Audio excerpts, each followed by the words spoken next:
चलो विद्यार्थी मित्रों, भाग 1 पूरो થઈ ગયો ઈ સેલ શોધવાના દાખલા। આપણે તમને કદાચ યાદ હોય તો પહેલા શરૂઆત કરી ત્યારે 4 ટોપિક લખ્યા હતા। ઈ સેલ શોધવો, પીએચ શોધવો, સંતુલન અચળાંક કેસી શોધવો અને કેડબલ્યુ શોધવો।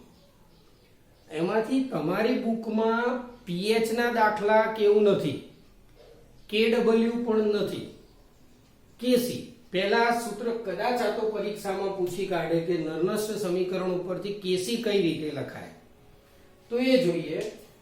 तो पहला उदाहरण चेक करी लीए के डेनियल कोस एनु सांकेतिक निरूपण आवुं हतुं Zn3 Zn2 plus Cu2 plus थी Cu माइनस आ बाजू प्लस आ रीतनु हतुं।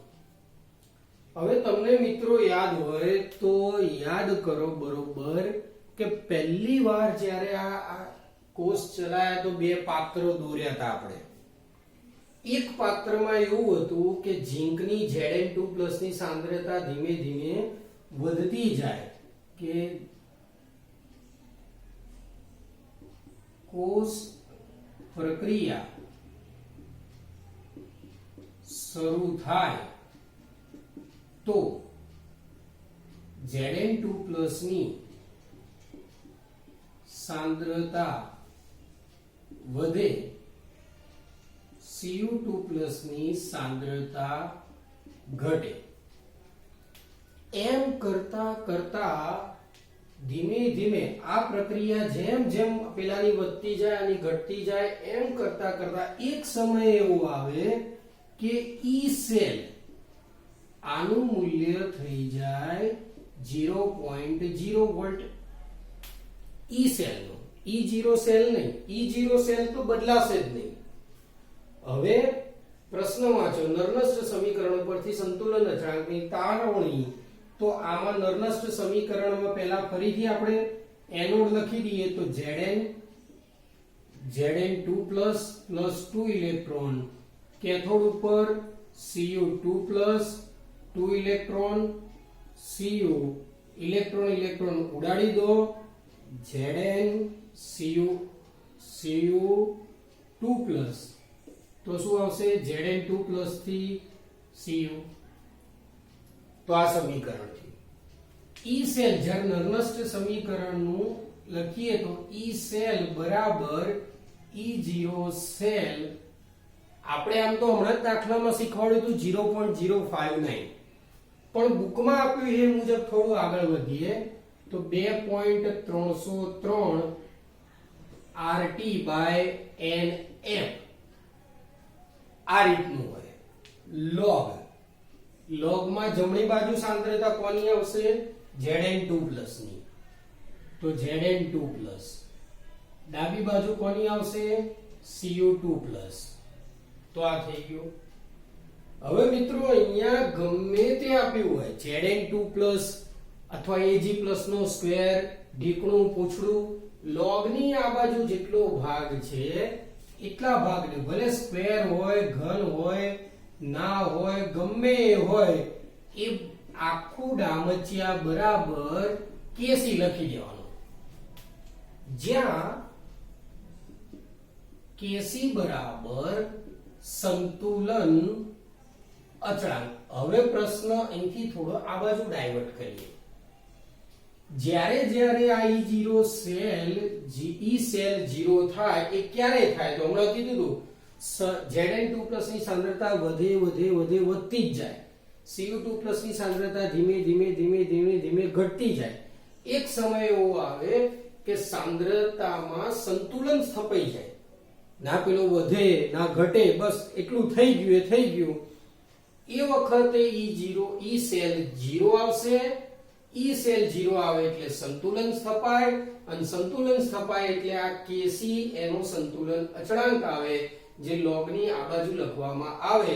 બીજું તાપમાન બરાબર 298 કેલ્વિન લઈએ, ફેરાડે બરાબર 96500 કે 96 487 જો આટલા કુલંબ લઈ લઈએ તો આ સમીકરણ શું આવશે E સેલ બરાબર E0 cell minus 0.059 upon n log થઈ જશે kc કેમ કે આ log પછી જેટલો ભાગ છે એ બધો kc જ લેવાનો છે આપણે ચલો હવે જોઈ લઈએ કે આની કિંમત E સેલ ની કિંમત આપણે કેટલી લેવાની તો E સેલ ની કિંમત તો જો સંતુલન અચળાંક થઈ જાય તો પછી E સેલ ની કિંમત થઈ જાય 0 તો અહીંયા આવશે 0 બરાબર E0 cell minus 0.059 upon n log kc આને આ બાજુ લઈ જાઓ તો પ્લસ થઈ જાય એટલે E0 સેલ બરાબર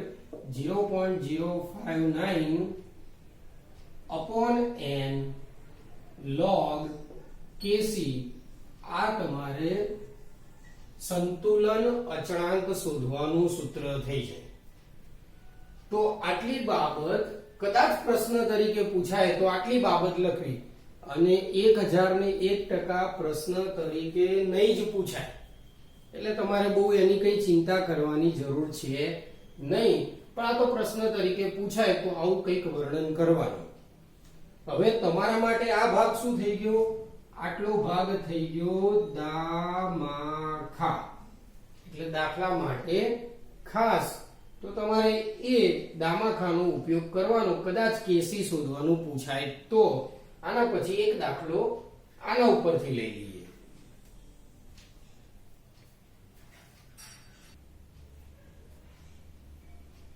ચલો મિત્રો હવે આના પણ જેમ પેલાના બે દાખલા જોયા એમ આના પણ બે દાખલા આપણે શીખી લઈએ એક પહેલો કે ડેનિયલ કોષની મદદથી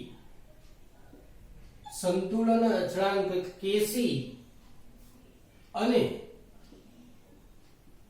ગિબ્સની મુક્ત ઉર્જા શોધો ગિબ્સની મુક્ત ઉર્જા નવું આવ્યું હશે પણ બહુ ટેન્શન નહીં લેવાનું ગઈ વખતે તમારે આના વિશે વાર્તા આવી ગઈ લગભગ પણ 11મું આપણે નથી ભણ્યા એમ માની લઈએ તો કેટલાક સૂત્રો યાદ કરી લઈએ પહેલું સૂત્ર શું હતું હમણાં E0 cell is equal to 0.059 upon n log kc બીજું સૂત્ર delta G0 is equal to minus NF E0 cell તો આ બે સૂત્રોની મદદથી તમે બધી વાર્તા કરી શકો ચલો તો પહેલો ભાગ જોઈ લઈએ કે કેસી શોધવાનો છે તો પહેલો ભાગ જોઈએ E0 સેલ આ કઈ રીતે તો ડેનિયલ કોષ પહેલા તો તમારે ડેનિયલ કોષ તમારે લખવું પડશે ડેનિયલ કોષ એ કરો તો ડેનિયલ બધાને ખબર જ છે Zn થી Zn2 Cu2 થી Cu હવે E0 સેલ માટે શું શીખવાડ્યું તો હમણાં યાદ કરો E0 Zn થી Zn2 માઈનસ E0 Cu2 થી Cu યાદ કરી લેજો બરોબર કીધું તો તમને કે બંને ઓક્સિડેશન પોટેન્શિયલ જ લખવાના છે Cu થી Cu2 Zn થી Zn2 હવે પોટેન્શિયલ બંને તમને રકમમાં આપેલા હોય પણ કદાચ ડેનિયલ કોષ માટે ના આપ્યા હોય તો ગોખીન જવાના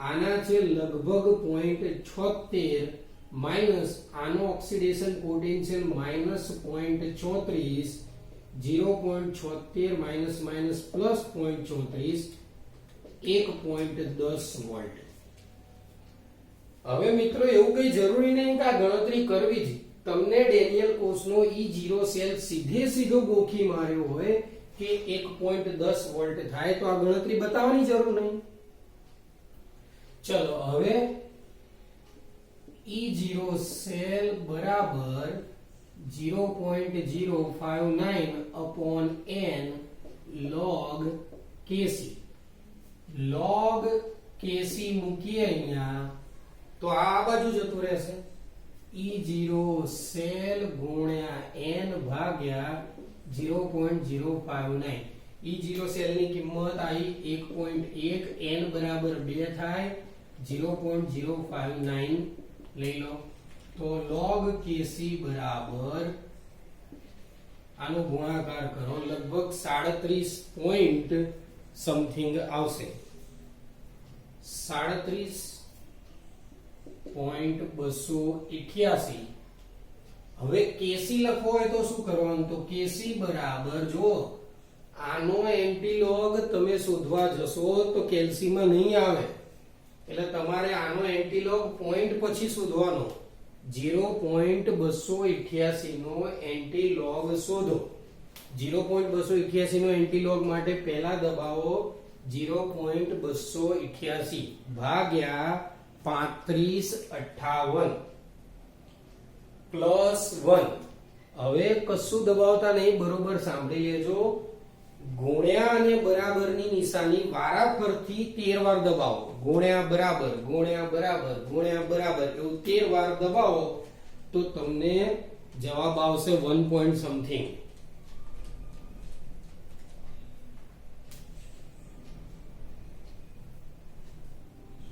એટલે આશરે તમારે 1.9295 એટલે 1.9 લખીએ અથવા 2 જવાબ ગુણ્યા આ પોઈન્ટ ની આગળ છે એ ઘાતમાં ચડાઈ દેવાનું 10 ની 37 ઘાત આ તમારે કેસી નો જવાબ થાય એટલે પોઈન્ટ પછીનાનો એન્ટીલોગ જોવાનો અને 10 ની 37 ઘાત આ રીતે તમારે લગાવી દેવાનું બીજી એક વસ્તુ તમે જોઈએ તો બીજો ભાગ કીધો ગિબ્સની મુક્ત ઊર્જા તો ગિબ્સની મુક્ત ઊર્જા ડેલ્ટા G0 આ તો સિમ્પલ છે -n f E0 cell -2 f બરાબર 96.487 96500 લેવું હોય તો બી લઈ શકો છો અને 1.1 માઈનસ આ જે જવાબ આવે એ જૂલમાં આવશે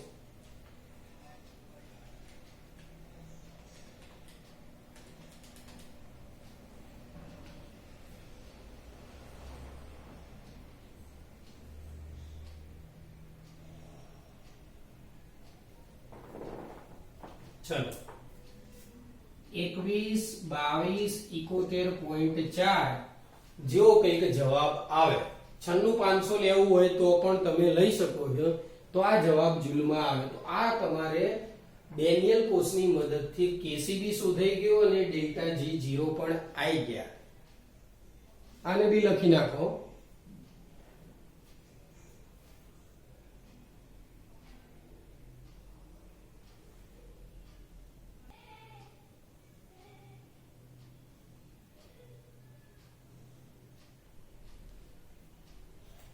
चलो મિત્રો આવો એક લખાણ સંબંધી દાખલો છે અને આ થોડો ઘણો આગળની રીત મુજબ જ છે પણ આને આપણે આઈએમપી ગણી શકાય આમાં પણ એ જ કામ કરવાનું છે કેસી શોધો અને મુક્ત ઊર્જા ડેલ્ટા G0 શોધો તો સૂત્ર તમને બંનેના ખબર છે તકલીફ એક જ છે કે આની અંદર તમને n કયો લેવો એ ઘણાને નહીં ખબર પડે કેમ કે આમ જોવા જઈએ તો ઓહો કે આ શું છે તો n લેવા માટે તમારે શું કરવું એ બરોબર ધ્યાનમાં કોઈ પણ સમીકરણ હોય તો n લેવા માટે શું કરવું માની લો કે આ બંનેમાંથી ગમે તે એક જ પસંદ કરો માની લો i પસંદ કર્યા તો i માં શું થયા અહીંયા 2 અને ઉપર માઈનસ એટલે કેટલા થયા આના ગણો તમે -2 અને i ની સામે i જ પસંદ કરો તો i ની સામે i તો આની ઉપર કેટલા થયા 0 તો તફાવત જોવા જઈએ તો 2 નો ડિફરન્સ આવે તો n બરાબર 2 થઈ ગયા હવે એમ થાય સાહેબ i ને f માં બતાવો એવું તો f માં જો આ કેટલા થયા 2 તરી 6 તો આનો થઈ ગયો જવાબ 6 અહીંયા કેટલા થયા 2 દુ 4 તો આનો જવાબ થઈ ગયો 4 6 અને 4 નો તફાવત ફરી 2 નો થયો એટલે ટૂંકમાં n પસંદ કરવા માટે આ રીતે બુદ્ધિ દોડાવવાની સમીકરણ આપ્યા હોય તો ના આપ્યા હોય આપણે બનાવવાના હોય તો ઠીક છે સમીકરણ બનાવીને પણ આમાં બતાવીશ સમીકરણ બી જોઈ લઈએ. એનોડ ઉપર કઈ પ્રક્રિયા, તો તમે જાતે જ ચેક કરો એનોડ ઉપર શું થાય કે આ 2 માઈનસ હતો અને એમાંથી આ 0 થયો એટલે -2 થી 0 આ વધ્યા તો શું આવશે 2i i2 વત્તા 2 ઇલેક્ટ્રોન. કેથોડ ઉપરની પ્રક્રિયા એ શું આવશે Fe3+ સામે શું Fe2+.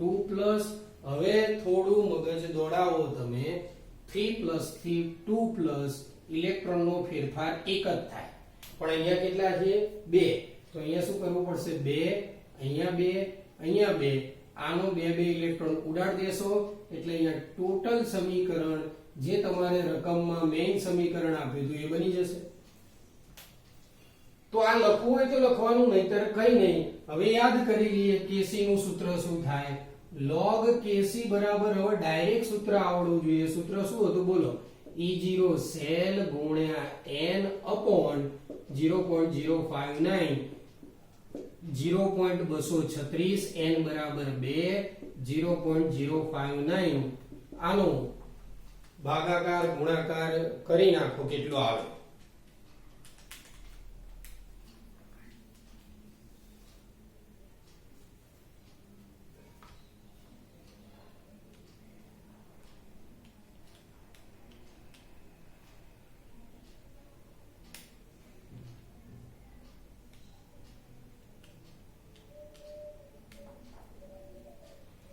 ચલો મિત્રો, લગભગ જવાબ તમારે log Kc બરાબર 8 આવ્યો હશે.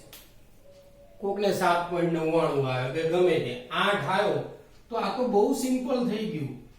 જો 8 આવ્યો હોય પોઈન્ટ પછી કઈ નહીં તો એન્ટીલોગ સીધો 10⁸ થઈ જાય, વાર્તા પૂરી થઈ જાય. પછી 8 નો એન્ટીલોગ જોવા ના બેસતા. 8 નો એન્ટીલોગ તમારે લાંબો થશે અને ભૂલ પડશે. જો 8 પછી પોઈન્ટ પછી શું કઈ નહીં તો 10⁸ સીધો.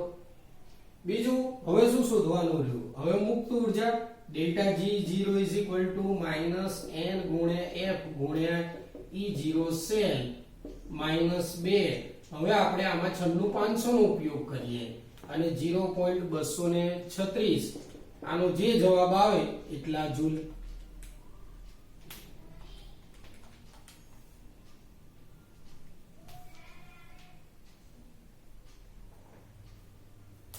ચલો, લગભગ 45.548 જેટલા જૂલ આવે.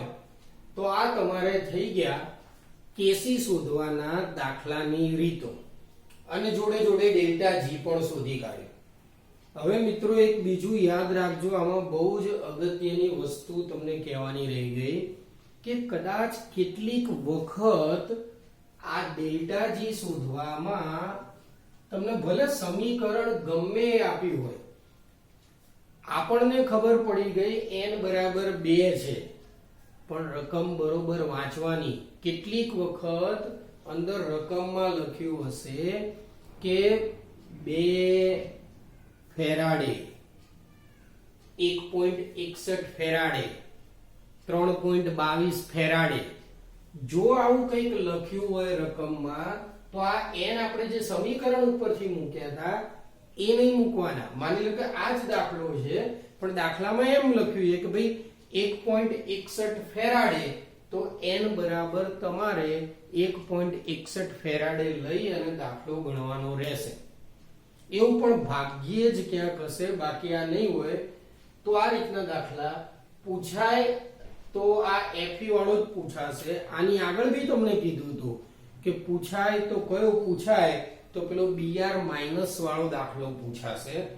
તમારે આ હોમવર્કમાં આ પૂરા કરવાના. બીજું લખાણ સંબંધી દાખલાઓમાં પણ હમણાં તમને કહેવામાં આવશે કે કેટલે સુધી તમારે સ્વપ્રયત્ને ગણવા.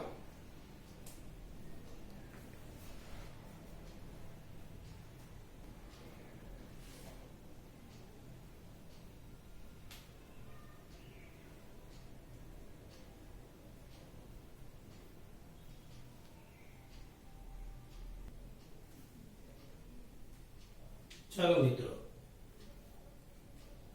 લખાણ સંબંધીમાં 3.1 3.2 અને 3.3 થિયરિટિકલ છે. જેને બી આપણે EMF શ્રેણી સમજાઈશું ત્યારે એ પ્રશ્નોના જવાબ લઈ લઈશું. આના પછી EMF ને થોડું સમજાઈશું. 3.4 મો પ્રશ્ન એક લઈ લઈએ. 3.4 pH બરાબર 10 હોય તેવા પ્રમાણિત હાઇડ્રોજન ધ્રુવ નો પોટેન્શિયલ શોધો. પ્રમાણિત શબ્દ કાઢી નાખીએ, હાઇડ્રોજન ધ્રુવનો પોટેન્શિયલ શોધો. હવે પ્રશ્ન એ થાય કે હાઇડ્રોજન ધ્રુવનો પોટેન્શિયલ કયો શોધવાનો? ઓક્સિડેશન પોટેન્શિયલ કે રિડક્શન પોટેન્શિયલ? તો આમ તો એવી કોઈ ચોખવટ નહીં કરી, આપણે રિડક્શન પોટેન્શિયલ શોધી કાઢીએ. કેમ કે IUPAC મુજબ અત્યારે રિડક્શન પોટેન્શિયલને મહત્વ આપવામાં આવ્યું છે. તો હાઇડ્રોજન માટે હાઇડ્રોજન ધ્રુવ માટે રિડક્શન પ્રક્રિયા પહેલા લખીએ. તો રિડક્શન પ્રક્રિયા શું થશે? 2H plus 2 electron H2. આનો E સેલ નું સૂત્ર લખીએ. E સેલ, આમ તો E સેલ લખાય પણ આવી રીતે લખીએ H પ્લસ થી H2 બરાબર E0 સેલ H પ્લસ થી H2 minus 0.059 upon n log, જમણી બાજુ આ વાયુ છે એટલે p કરીને લખવાનો અને આ પ્લસ છે એટલે અહીંયા આવશે h પ્લસ નો સ્ક્વેર. હવે આપણે જાણીએ છીએ E0 હાઇડ્રોજન માટે તો હંમેશા 0 જ થાય. 0.059 n બરાબર જો અહીંયા કેટલા ઇલેક્ટ્રોન 2 log હાઇડ્રોજન નું દબાણ આપ્યું નહીં હોય, ના આપ્યું હોય એટલે હંમેશા 1 લઈ લેવાનું. 1. હવે વાત રહી H પ્લસ ની સાંદ્રતા. H પ્લસ ની સાંદ્રતા લાવી ક્યાંથી? તો H પ્લસ ની સાંદ્રતા આ રીતે pH બરાબર જો 10 હોય તો H પ્લસ ની સાંદ્રતા 10 ની માઈનસ 10 ઘાત થાય. યાદ રાખવાનું. pH 2 તો 10 ની માઈનસ 2 એ રીતે.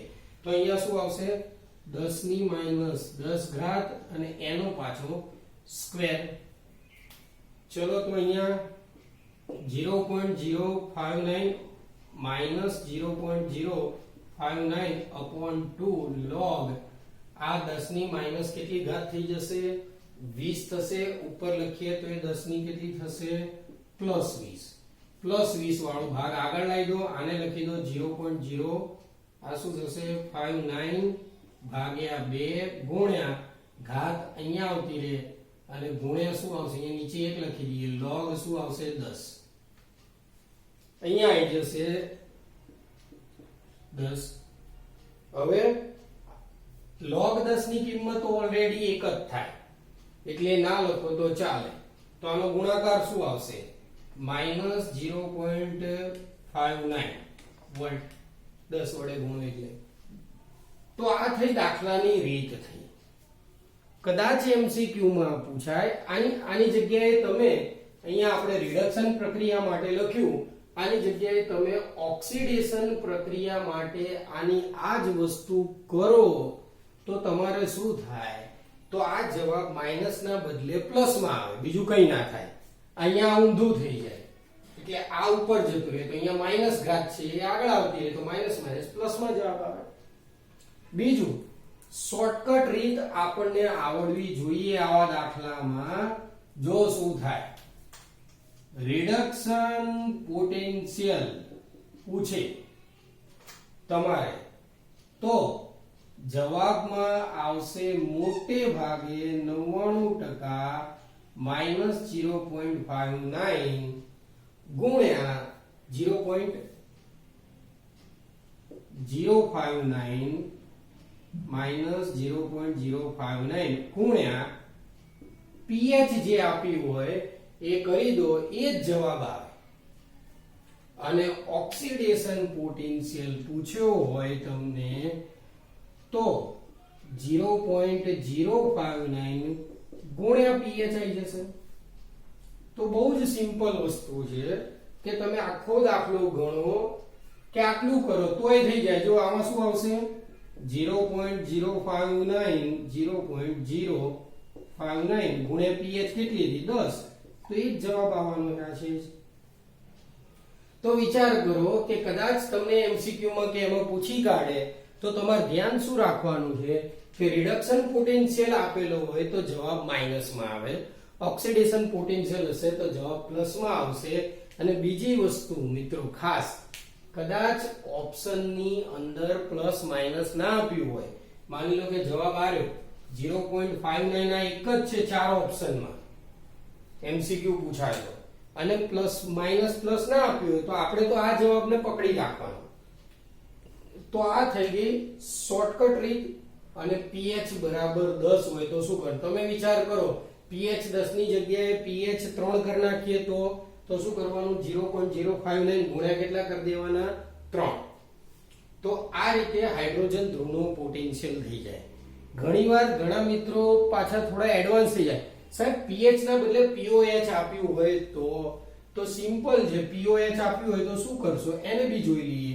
POH બરાબર 8 તો pH બરાબર કેટલા 6 ને 8 14, તો pH 6 થાય અને 6 થાય પછી તો આ રીત છે જ શોર્ટકટમાં ગણી નાખવાની. તો આ હતો તમારે કોયડો 3.4.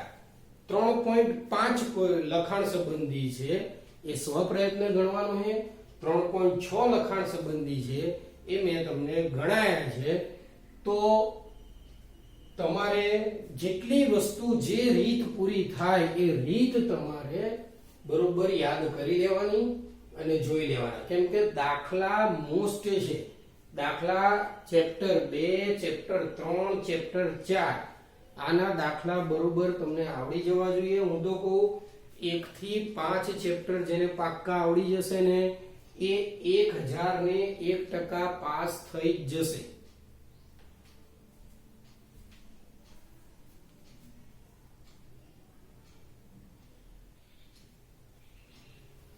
ચલો મિત્રો, હવે આ પ્રમાણે તમારું હોમવર્ક રહેશે. કોયડો 3.1, 3.2, 3.3, લખાણ સંબંધી 3.4, 3.5, 3.6, સ્વાધ્યાયમાં 3.4, 3.5.